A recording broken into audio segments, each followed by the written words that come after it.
तो हमारी आगे बात चल रही थी जो कोरोसिव जो एजेंट है या एल्कलाई या एसिड है उनके मैकेनिज्म ऑफ एक्शन पर।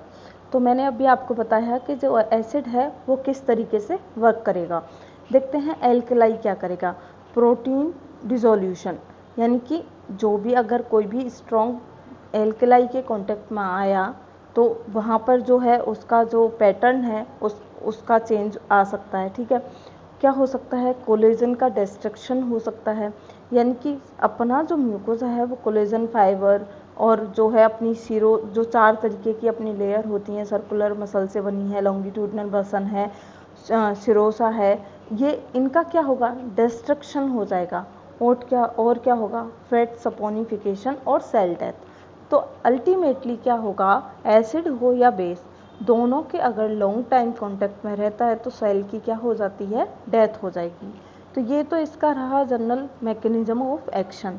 अब हम सबसे पहले पढ़ेंगे, जैसे देखो हम चारों चीज़ पढ़ने वाले हैं, corrosive inorganic acid, corrosive organic acid, इसी तरीके से हम इनऑर्गेनिक एल्कलाई और ऑर्गेनिक एल्कलाई पढ़ेंगे। तो सबसे पहले अभी हम पढ़ रहे हैं कोरोसिव इनऑर्गेनिक एसिड। ठीक है, तो सबसे पहले तो आपको 3 जो एसिड हैं मेन जिनके बारे में हम डिटेल पढ़ेंगे, जिनका आपका सिलेबस में पूछा गया है, 3 जो एसिड हैं उनका आपको ये याद रखना है कि ये इनऑर्गेनिक में आते हैं। तो कौन कौन आता है इसके अंदर, H2SO4, HCl और HNO3। ये जो तीनों एसिड हैं, तीनों ही आप लोगों को पता है, तीनों ही स्ट्रॉन्ग एसिड हैं, तीनों ही क्या है, इनऑर्गेनिक एसिड हैं। अब हम जो है 1 बाय 1 देखो, सबसे पहले हम क्या पढ़ेंगे, इनकी फिजिकल प्रॉपर्टी पढ़ेंगे कि ये जो एसिड हैं ये दिखाई कैसे देते हैं, हम इनकी पहचान कैसे करेंगे। ठीक है, फिर इनका fatal dose, fatal period, symptom, वो हम 1 बाय 1 अब आके बात करते चलेंगे। तो सबसे पहले देखते हैं, तीनों का ही हम एक साथ पढ़ रहे हैं। अब इनऑर्गेनिक एसिड में तीनों ही कंबाइंड लेके चलूँगी। यहाँ पे हम पढ़ रहे हैं H2SO4, ये पढ़ रहे हैं हम नाइट्रिक एसिड यानी कि HNO3, और ये पढ़ रहे हैं हम HCl हाइड्रोक्लोरिक एसिड। तो सबसे पहले हम कलर अपीयरेंस देखते हैं कि तीनों ही दिखाई कैसे देते हैं। तो तीनों ही जो एसिड होते हैं वो कैसे होते हैं, कलरलेस होते हैं, एकदम कलरलेस होंगे, वाटर जैसे होते हैं, कलरलेस होते हैं।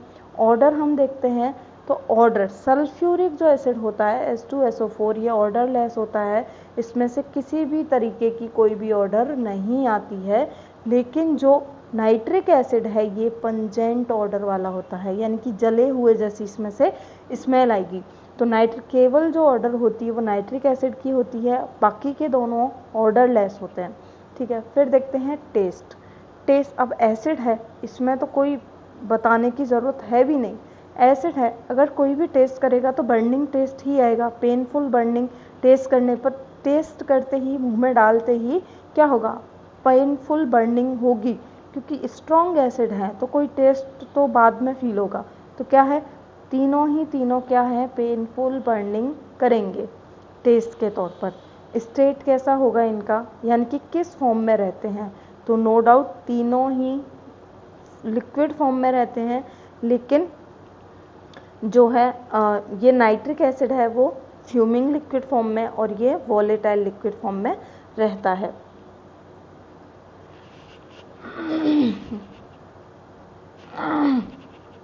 ठीक है, फिर उसके बाद हम पढ़ते हैं इनका फेटल डोज और फेटल पीरियड।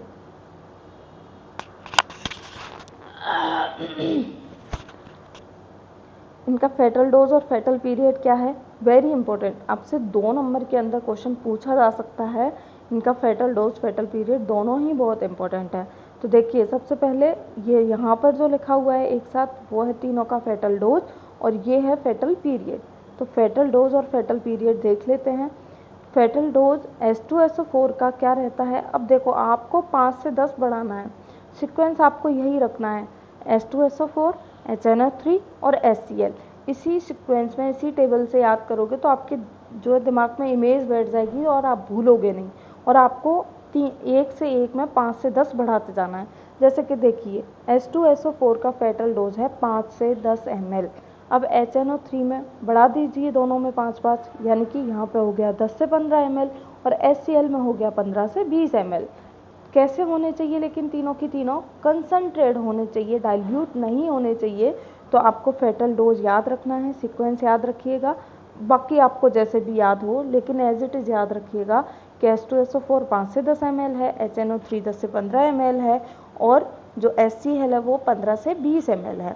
फेटल पीरियड, अब देखो स्ट्रॉन्ग एसिड हैं, ये फटाफट से इन्फ्लामेशन करेंगे, टिश्यू नेक्रोसिस करेंगे, तो इनका जो फेटल पीरियड है वो लॉन्ग टाइम तक नहीं है, कुछ ही घंटे ही इनका क्या रहता है, तीनों का फेटल पीरियड है। फिर हम देखते हैं इनके sign and symptom. Sign and symptom क्या है इनके, तो हम वन बाई वन एक की एक बात करेंगे। सबसे पहले हम बर्निंग जीआईटी, अब सब बर्निंग जीआईटी तीनों के अंदर प्रेजेंट होगी या नहीं, हम एक एक करके तीनों की बात करेंगे। सबसे पहले H2SO4, HNO3 और HCl।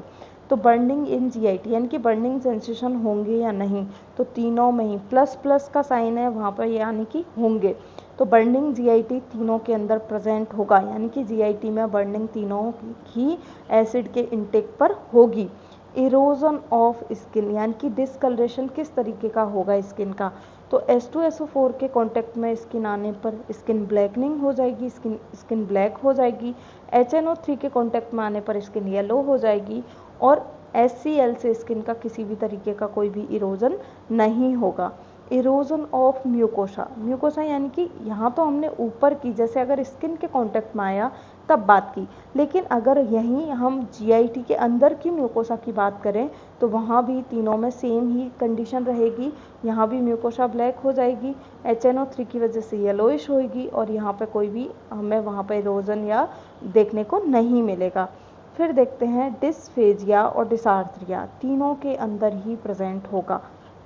बहुत इजी है, देखो ये याद करना बहुत इजी है, क्योंकि सारे ही एसिड हैं, इनऑर्गेनिक एसिड हैं, तो मोस्टली साइन सिम्टम सबके सेम ही है। तो आपको तीनों को अलग अलग से रटने की ज़रूरत नहीं है कि आप H2SO4 को अलग से पढ़ रहे हो, HNO3 को, तीनों को एक साथ पढ़िए। बस ये जो कुछ जो मैंने यहाँ पे जो 9-10 पॉइंट जो लिखे हैं इनको याद कर लीजिए कि कौन कौन से पॉइंट आपको उसके अंदर लिखने हैं, ठीक है। तो डिस्फेजिया, डिसार्थ्रिया तीनों ही एसिड के इंटेक से प्रेजेंट होगा। टीथ कैसे हो जाएंगे, H2SO4 के कांटेक्ट में आने से टीथ कैसे हो जाएंगे, चौकी वाइट, चौक के जैसे हो जाएंगे। HNO3 के कांटेक्ट में आने पर येलोइश हो जाएंगे, और HCl से कोई भी किसी भी तरीके का टीथ में डिस्कलरेशन नहीं होगा। थ्रस्ट तीनों में ही बहुत ज़्यादा सीवियर थ्रस्ट प्रेजेंट होगी, क्योंकि एसिड जो है हॉट है, गर्म है, ठीक है। तो थ्रस्ट प्रेजेंट होगी, क्या होगा, बर्निंग हो रही है थ्रोट में सब जगह, इसीलिए उस पर्सन को प्यास बहुत ज़्यादा लगेगी। तो थ्रस्ट तीनों में ही प्रेजेंट होगी। तीनों के ही इंटेक से क्या होगा, वॉमिटिंग होगी। और क्या होगा, परफोरेशन ऑफ स्टमक, स्टमक की जो म्यूकोसा है, अब देखिए स्ट्रॉन्ग एसिड हैं ये, तो स्टमक की जो म्यूकोसा है उसको पेनिट्रेट करके उसके अंदर क्या कर देंगे, ये परफोरेशन कर देंगे। तो परफोरेशन मेनली जो है वो H2SO4 की पॉइजनिंग में ही देखने को मिलता है। HNO3 और HCl की पॉइजनिंग में स्टमक में परफोरेशन जनरली देखने को नहीं मिलता। हो सकता है अगर ज़्यादा डोज में इंटेक किया हो, लेकिन जनरली जो है वो देखने को नहीं मिलेगा। यूरिनेशन, यूरिनेशन क्या हो जाएगा, सप्रेस हो जाएगा, यूरिनेशन कम होगा, क्योंकि ये क्या करेंगे, ये जो है डिहाइड्रेशन को बढ़ा देंगे, इसलिए जो है यूरिनेशन कम होगा। स्टूल, अब स्टूल पर क्या इफेक्ट होगा इनकी वजह से, stool with mucus and blood, stool जो पास आउट होगा उसके अंदर म्यूकस भी आएगा और ब्लड भी आएगा।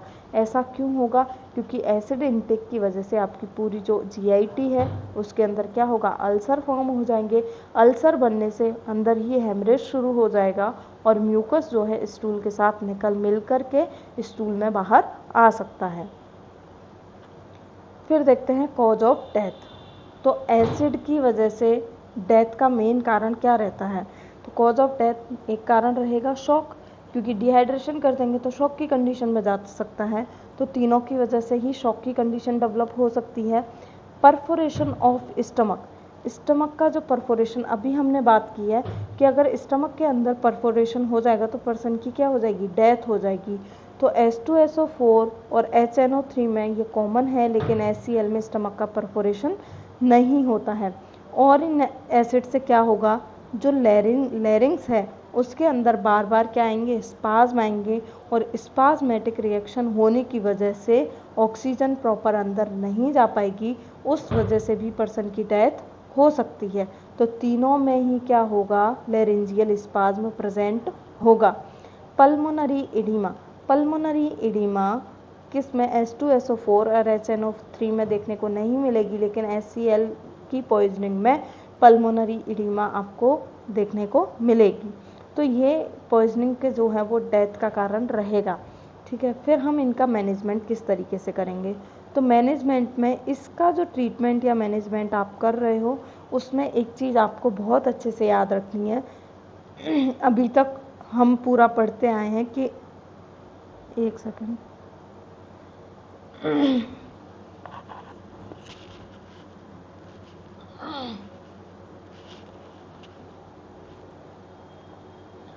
अभी तक हम पढ़ते आए हैं कि जैसे मैंने आपको बताया था स्थावर विष में हम किस तरीके से ट्रीटमेंट कर रहे हैं, तो वो जो पैटर्न था हमें वो यहाँ पे कुछ फॉलो करना है, उसमें से कुछ चीज़ें फॉलो नहीं करनी है। यानी कि मैं कहना ये चाहती हूँ कि आपको कोरोसिव जो पॉइजनिंग है उसके अंदर इंडिकेशन के साथ साथ मेनली आपको कॉन्ट्रा इंडिकेशन याद रखने हैं, क्योंकि जो चीज़ें इसमें करना अलाउ नहीं है अगर वो कर दिया तो पेशेंट की डेथ उसकी वजह से ज़रूर हो जाएगी। तो सबसे पहले हम इसके इंडिकेशन देख लेते हैं। इंडिकेशन यानी कि क्या क्या चीज़ें हमें ट्रीटमेंट में यूज़ करनी है। तो मान लो कि किसी पेशेंट ने एसिड इंटेक कर लिया, एसिड इंटेक कर लिया तो सबसे पहले आपको उसको बहुत सारा पानी पिलाना है, प्लेन वाटर, बहुत सारा पानी पिलाना है, जिससे एसिड जो है, जो उसने कंसनट्रेट फॉर्म में जो एसिड पिया है वो डाइल्यूट हो जाए, डाइल्यूट होकर के उसका जो भी इफेक्ट है वो कम हो जाएगा। तो क्या करना है, बहुत सारा उसको प्लेन वाटर पिलाना है।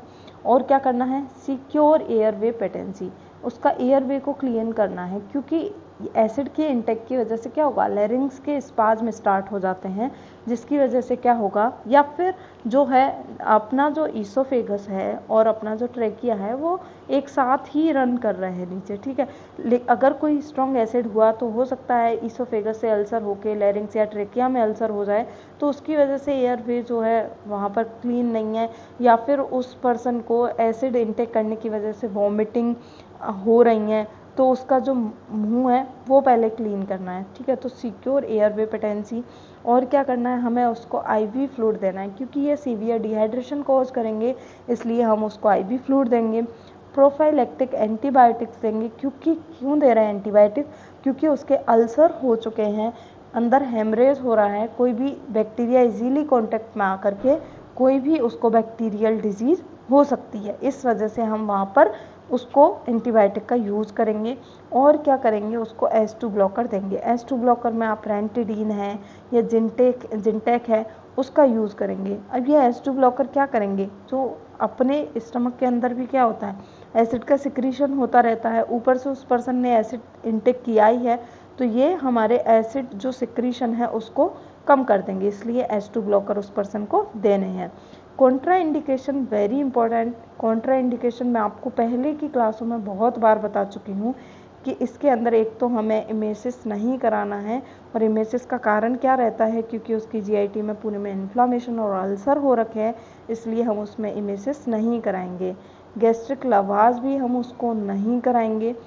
एक्टिवेटेड चारकोल, जो हम उसको क्या दे रहे थे, एंटीडोट दे रहे थे, तो एक्टिवेटेड चारकोल एंटीडोट का यूज़ भी नहीं करेंगे। कार्बोनेटेड ड्रिंक्स नहीं देंगे। ओरल उसको कुछ भी ओरली फीड नहीं करने को देंगे, कोई भी कुछ भी देंगे तो ट्यूब के थ्रू देंगे, लेकिन उसको मुंह से कुछ भी खाने के लिए पीने के लिए कुछ भी नहीं देंगे, सिवाय प्लेन वाटर के, उसको कुछ भी खाने के लिए नहीं देंगे। तो कॉन्ट्रा इंडिकेशन इनकी पॉइजनिंग में आपको याद रखना है।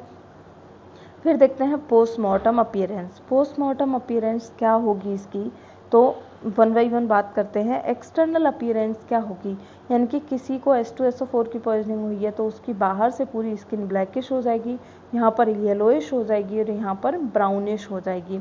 इंटरनली हमें क्या देखने को मिलेगा, सब में ऑलमोस्ट हमें सेम चीज़ें ही दिखाई देने को मिलेगी। जैसे देखिए, जो स्टमक है, स्टमक पे क्या है, अब एसिड है वो स्टमक में गया हुआ है, तो स्टमक एकदम सॉफ्ट हो रहेगा उसकी वजह से। और क्या होगा, स्वेलिंग, इन्फ्लामेशन हो रहा है स्टमक के अंदर, तो नो डाउट स्वेलिंग होगी विद ब्लैकिश कोरोजन क्या होगा ब्लैक, क्योंकि इसकी वजह से हम अभी तक इफेक्ट देखते आ रहे हैं, ब्लैकिश करेगा ये स्किन का जो कलर है, या म्यूकोसा में जो इरोजन कर रहा है वो किस तरीके का कर रहा है, ब्लैकिश कर रहा है। तो ब्लैकिश करेगा, उसमें इरोजन करेगा, अल्सर बनेंगे वहाँ पे और स्टमक में परफोरेशन हो सकता है। इसी तरीके से HNO3 में क्या होगा, स्टमक एकदम सॉफ्ट हो जाएगा, स्वेलिंग हो जाएगी उसमें with yellowish corrosion, yellow colour की हो जाएगा उसका पूरी स्टमक की जो म्यूकोसा है, और उसके अंदर क्या होगा, हेमरेज होगा। इसी तरीके से HCl पॉइजनिंग में क्या होगा, soft swollen haemorrhage with ulceration. तो अल्सरेशन तीनों में ही होगा, बस आपको कलर याद रखिएगा इनका। और स्मॉल इंटेस्टाइन में देखते हैं, अगर एसिड जो है वो स्टमक से इंटेस्टाइन में चला गया तो इंटेस्टाइन पर भी वही इफेक्ट दिखाई देने को मिलेगा, ब्लैकिश और स्वेलन हो जाएगी H2SO4 में। HNO3 में क्या होगा, इरिटेशन, और HCl में भी हमें साइन ऑफ इरिटेशन और इन्फ्लामेशन जो हम पहले पढ़ चुके हैं वही हमें दिखाई देंगे। फिर है इसका medico legal aspect. Medico legal aspect में एक्सीडेंटल पॉइजनिंग में may find in case of child and laboratory worker, ठीक है, जो है गलती से जो है बच्चों ने पी लिया, या जो लेबोरेटरी में काम करने वाले लोग हैं वो गलती से पानी समझ के उसको पी गए, या फिर उनकी स्किन पर गिर गया, ज़रूरी थोड़ी इनटेक ही किया हो, स्किन पे भी गिर सकता है, उस तरीके से जो है एक्सीडेंटल हमें देखने को मिलेगी इसकी पॉइजनिंग। सुसाइडल में it is nearly not possible, suicide इससे पॉसिबल नहीं है, होमिसाइड भी इससे पॉसिबल नहीं हो सकती है। Vitriolage, very important term for of your exam point of view, 2 number में बहुत बार पूछा गया है, विट्रियोलेज क्या होता है। तो विट्रियोलेज को मैं आपको एकदम सिंपल लैंग्वेज में बताऊं तो जो एसिड अटैक, जो हम एसिड अटैक जो बोलते हैं वो क्या होता है, विट्रियोलेज होता है। इसके अंदर क्या होगा, throwing of the oil of vitriol, यानी कि ऑयल ऑफ विट्रियोल से मतलब है कोई भी कंसनट्रेटेड एसिड, चाहे वो H2SO4 है, HCl है, HNO3 है, ये oil of vitriol liquid on the body of person with the intention of revenge, कोई भी पर्सन बदले की इंटेंशन से, रिवेंज की इंटेंशन से किसी पर्सन की बॉडी पर, जनरली फेस पर फेंकते हैं लोग, बहुत केस आते थे अपने इंडिया में, आजकल कम आते हैं एसिड अटैक के केस, लेकिन पहले बहुत आते थे, आप लोगों ने भी सुना ही होगा। तो किसी के चेहरे पर कोई भी कंसनट्रेटेड एसिड फेंक देना क्या है, विट्रियोलेज। तो आप शॉर्ट में याद रखिएगा, जो एसिड अटैक है उसको ही हम क्या बोलते हैं, विट्रियोलेज, ठीक है। उसके बाद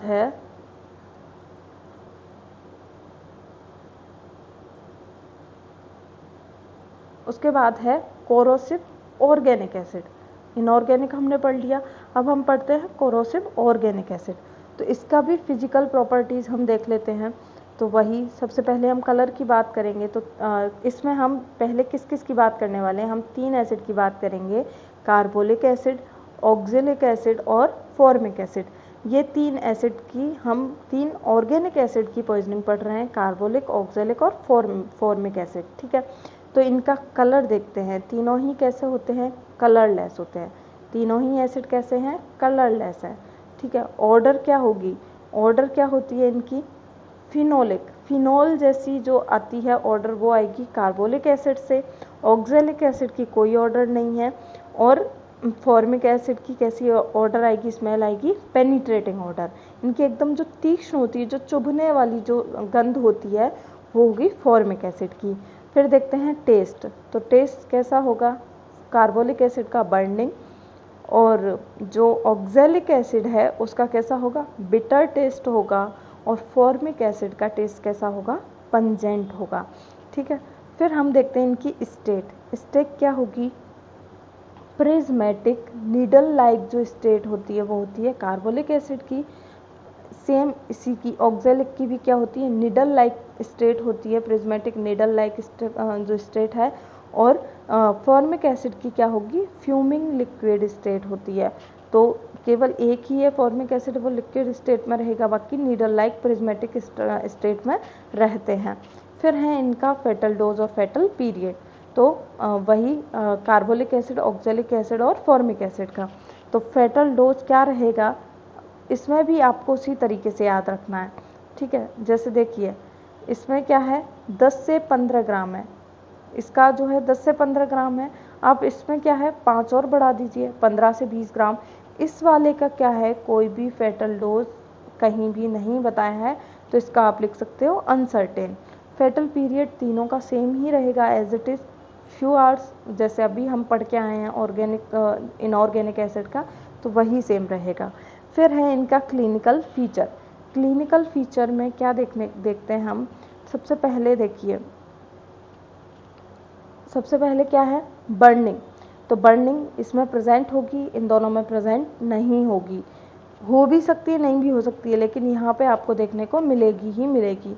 स्किन ऑफ इरोजन, इसमें स्किन का इरोजन किस तरीके से होगा, वाइट और ओपेक। जो स्किन है वो कैसी हो जाएगी, वाइट हो जाएगी, ओपेक हो जाएगी, और यहाँ पर कैसी हो जाएगी, स्वेलन और ब्लीच्ड स्किन हो जाएगी। और CH2O2 में कैसी हो जाएगी, स्किन जो है रेड हो जाएगी, और बहुत ज़्यादा वहाँ पर क्या होगा, पेन होगा, और ब्लिस्टर स्किन के अंदर बन जाएंगे। तो वाइट और ओपेक याद रखिएगा, और इस वाली का याद रखिएगा, रेडनेस, पेन और ब्लिस्टर। फिर है डिस्फेजिया डिसार्थ्रिया, तो वही सेम जो अभी हम पढ़ के आए हैं एज इट इज़, आपको वो 10 पॉइंट याद रखने हैं, वही सेम इसके अंदर रखने हैं। तो डिस्फेजिया डिसार्थ्रिया तीनों में प्रेजेंट होगा, थ्रस्ट भी तीनों में प्रेजेंट होगी, मैं ज़्यादा डिटेल में नहीं जा रही, एक बार बता चुकी हूँ। वोमिटिंग भी तीनों में होगी, यूरिनेशन भी सप्रेस्ड होगा। Perforation of stomach, perforation of stomach इन दोनों में तो प्रेजेंट होगा ही नहीं, लेकिन यहाँ पर हो सकता है प्रेजेंट हो, क्योंकि यहाँ पर भी तो ये ब्लिस्टर बना रहा है, तो यहाँ पर हो सकता है प्रेजेंट हो। फिर उसके बाद है स्टिफनेस ऑफ एब्डोमेन। देखिए अभी हम उनका पढ़ के आए, उनकी वजह से स्टिफनेस नहीं आई, वहाँ पर स्टमक जो है वो सॉफ्ट हो रहा था, लेकिन यहाँ पे स्टमक जो है, तीनों स्टमक की जो स्टिफनेस है वो तीनों के अंदर ही प्रेजेंट होगी। फिर है इनका CNS पर इफेक्ट। CNS पर इफेक्ट क्या होगा, यानी कि हमको इसके जनरल साइन क्या देखने को मिलेंगे, तो इसमें क्या होगा, हेडेक, इसकी पॉइजनिंग की वजह से क्या होगा, हेडेक होगा, डिजीनेस, पर्सन को क्या है, चक्कर भी आ सकते हैं। इसकी पॉइजनिंग में क्या रहेगा, मस्कुलर टेंडरनेस, यानी कि उसकी मसल जो है, अब यहाँ पर अभी हमने देखा है कि उसकी स्टिफनेस हो रही है, तो यहाँ पर मसल्स के अंदर भी क्या होगी, टेंडरनेस रहेगी, खिंचाव रहेगा, और यहाँ पर भी सेम क्या देखने को मिलेगा, हेडेक और डिजीनेस। फिर है किडनी पर क्या इफेक्ट होगा, तो अभी हमने देखा है कि यूरिनेशन जो रहता है इसका सप्रेस रहता है, तो किडनी पर क्या इफेक्ट रहेगा, ओलिगोयूरिया, ओलिगोयूरिया देखने को मिलेगा, यानी कि जो है यूरिनेशन कम हो गया, उसकी वजह से यूरिन नहीं जा पाएगा, तो ओलिगोयूरिया हो गया। यहाँ पे ऑक्जेलूरिया, यानी ऑक्जेलिक एसिड की जो पॉइजनिंग है उसके अंदर क्या होगा, छोटे छोटे यूरिन के अंदर जो है ऑक्सेल्स दिखाई देंगे, ऑक्जेलूरिया होगा। और यहाँ पर क्या होगा, फॉर्मिक एसिड की वजह से क्या होगा, ओलिगोयूरिया और हिमेचूरिया, यानी कि यूरिन के साथ जो है वो ब्लड भी बाहर आ सकता है। फिर उसके बाद है इसका मैनेजमेंट हम किस तरीके से करेंगे, तो मैनेजमेंट में आपको कुछ पॉइंट वही अभी मैंने आपको पहले बताया, जैसे आपको कॉन्ट्रा इंडिकेशन तो मेनली याद रखना है। तो इसमें तीनों के अंदर ही इमेसिस, तो कोई सा भी कोरोसिव एसिड हो, ऑर्गेनिक हो, इनऑर्गेनिक हो, सभी के अंदर कॉन्ट्रा इंडिकेटेड ही रहेगा, तो इंड्यूस्ड इमेसिस कॉन्ट्रा इंडिकेटेड रहेगा। स्टमक वॉश, देखो अभी हमने जो इनऑर्गेनिक पढ़ा था उसके अंदर गैस्ट्रिक लवाज भी क्या थी, कॉन्ट्रा इंडिकेटेड थी, लेकिन यहाँ पे हम गैस्ट्रिक लवाज करा सकते हैं, बस हमें अपना, जैसे अभी तक हम KMNO4 का यूज़ कर रहे थे, उसकी जगह हमें अपना सॉल्यूशन जो है वो चेंज करना पड़ेगा। जैसे जो है कार्बोलिक एसिड में स्टमक वॉश के लिए हम 20% अल्कोहल का यूज़ करेंगे, ऑक्जेलिक एसिड में हम स्टमक वॉश के लिए कैल्शियम लैक्टेट का यूज़ करेंगे, और फॉर्मिक एसिड में स्टमक वॉश नहीं कराना है। तो आपको ये पॉइंट याद रखना है कि केवल हम कार्बोलिक और ऑक्सेलिक एसिड में ही गैस्ट्रिक लवाज दे रहे हैं, फॉर्मिक एसिड में गैस्ट्रिक लवाज नहीं दे रहे हैं, ठीक है। और क्या करना है इसको, और क्या दे सकते हैं, हीमोडायलिसिस करा सकते हैं, क्योंकि अभी हमने देखा है उस जो पॉइजन या एसिड को बाहर निकालने के लिए हम हीमोडायलिसिस करा सकते हैं, क्योंकि ओलिगोयूरिया की कंडीशन हो रही है, तो हमें किसी ना किसी तरीके से उसको बाहर निकालना है, हम एमेसिस इसके अंदर करा नहीं सकते, तो हम हीमोडायलिसिस ही तीनों के अंदर कराएंगे। पोस्टमार्टम अपीयरेंस क्या रहेगा, एक्सटर्नल क्या देखने को मिलेगा, जहाँ भी ये कॉन्टेक्ट में आएगा वो हम पहले ही पढ़ चुके। कार्बोलिक एसिड में वाइट टॉपिक स्किन हो जाएगी, ऑक्जेलिक एसिड में स्वेलन स्किन हो जाएगी, और फॉर्मिक एसिड में स्किन में रेडनेस और वहाँ पर ब्लिस्टर फॉर्म हो जाएंगे। इंटरनली क्या देखने को मिलेगा, जैसे ईसोफेगस है, ठीक है, ईसोफेगस में क्या होगा, कार्बोलिक एसिड की वजह से ईसोफेगस रेडिश हो जाएगी। यहाँ पे क्या होगा, वही सेम जो एक्सटर्नल में दिखाई दे रहा था, ईसोफेगस स्वेलन हो जाएगी, और यहाँ पे क्या होगा, रेडनेस और सीरियस इन्फ्लामेशन या बर्न उसके अंदर प्रेजेंट हो सकता है। स्टमक कैसा दिखाई देगा, स्टमक की अपीयरेंस क्या रहेगी, तो स्टमक की जो म्यूकस मेम्ब्रेन है वो कार्बोलिक एसिड की वजह से कैसी हो जाएगी, dark brown with mucus, dark brown colour की हो जाएगी इसकी जो म्यूकस मेम्ब्रेन है स्टमक की, किसकी पॉइजनिंग में, कार्बोलिक एसिड की में। ऑक्जेलिक एसिड की पॉइजनिंग में क्या होगा, स्टमक में स्वेलिंग तो आएगी लेकिन इसके साथ साथ कैल्शियम ऑक्जिलेट का डिपोजिशन स्टमक के अंदर शुरू हो जाएगा। और फॉर्मिक एसिड में क्या होगा, स्टमक के अंदर बर्न मिलेगा, ब्लिस्टर बनेंगे, अल्सरेशन, और हो सकता है इसके अंदर परफोरेशन प्रेजेंट हो। फिर देखते हैं लीवर पे क्या इफेक्ट आएगा, तो तीनों की ही वजह से लीवर में क्या आएंगे, डीजनरेटिव चेंज आएंगे। फिर है इनका medico legal aspect. Medico legal aspect में क्या है, एक्सीडेंटल तो वही सेम केस रहेगा, या तो चाइल्ड या फिर लेबोरेटरी वर्कर में। सुसाइडल और होमिसाइड दोनों ही इनसे पॉसिबल नहीं है। तो ये हमने पढ़ा है ऑर्गेनिक और इनऑर्गेनिक एसिड। नेक्स्ट में हम एल्केलाई की बात करेंगे।